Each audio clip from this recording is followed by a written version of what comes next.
750 का क्या महत्व है? भाषा के साथ साथ गोंड समाज में ऐसे कई चिन्ह प्रतीक होते हैं जो हर क्षेत्र के गोंड आदिवासियों में समान होते हैं। इन चिन्हों में से एक है 750 की संख्या। 750 का चिन्ह सिर्फ संख्या नहीं है, बल्कि यह मनुष्य से संबंधित जीवन के बारे में जानकारी देता है।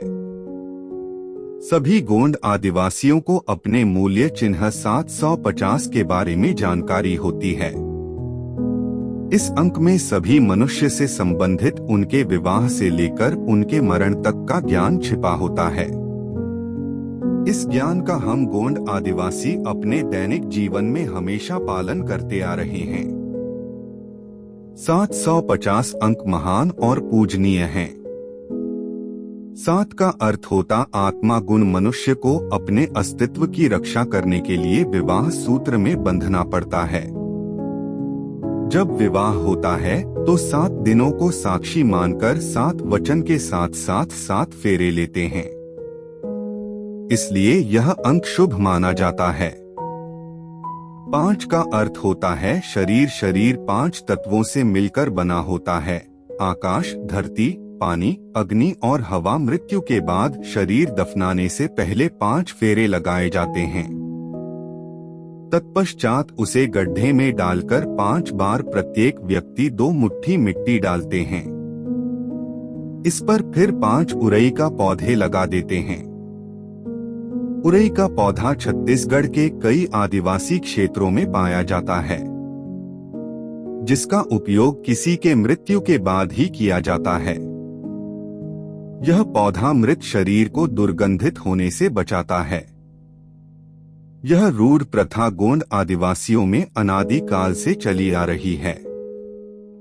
आदिवासियों का कहना है कि मृत शरीर को दफनाने के बाद 5 तत्वों की क्रिया प्रक्रिया करके उसमें 9 शक्तियां उत्पन्न होती हैं। यह शक्तियां पृथ्वी के अंदर पानी की धारा में बहते हुए नदी, तालाब आदि में बहती हैं। शून्य का अर्थ होता है निरंकार, जिसका कोई आकार नहीं होता है। यह शून्य पृथ्वी के समान गोल होता है। आदिवासियों का कहना है कि माँ के पेट में जब बच्चा अवतरित होता है तब माँ का पेट गोलाकार दिखाई देता है, जिसे पृथ्वी का रूप बताया गया है। अतः इस गोलाकार रूप पृथ्वी में जीवन और मृत्यु होती है।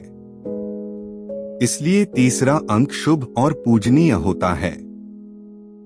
750 अंक है देव संख्या से जुड़ा। 7 + 5 + 0 को जोड़ने से 12 अंक प्राप्त होते हैं।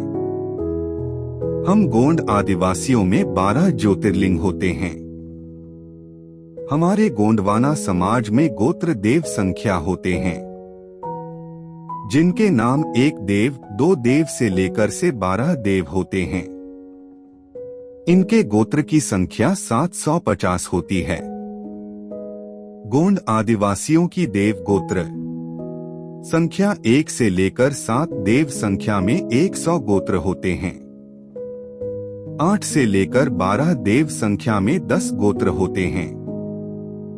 इन सभी देव संख्या को जोड़ने से 750 देव गोत्र का अंक प्राप्त होता है, जो गोंड आदिवासियों की प्रमुख चिन्ह होता है। इसी प्रमुख चिन्ह से गोंड आदिवासियों को पहचाना जाता। गोंड आदिवासियों का बहुमूल्य चिन्ह होता है। इसमें संसार में रहने वाले सभी लोगों के जीवन के बारे में वर्णन होता है। गोंड आदिवासियों को अपने संस्कृति, भाषा और चिन्ह को हमेशा याद रखना चाहिए। हमारी संस्कृति में अमूल्य ज्ञान बसा है। इस पर हमें गर्व होना चाहिए और इसे लुप्त होने से बचाना चाहिए। जय जोहार।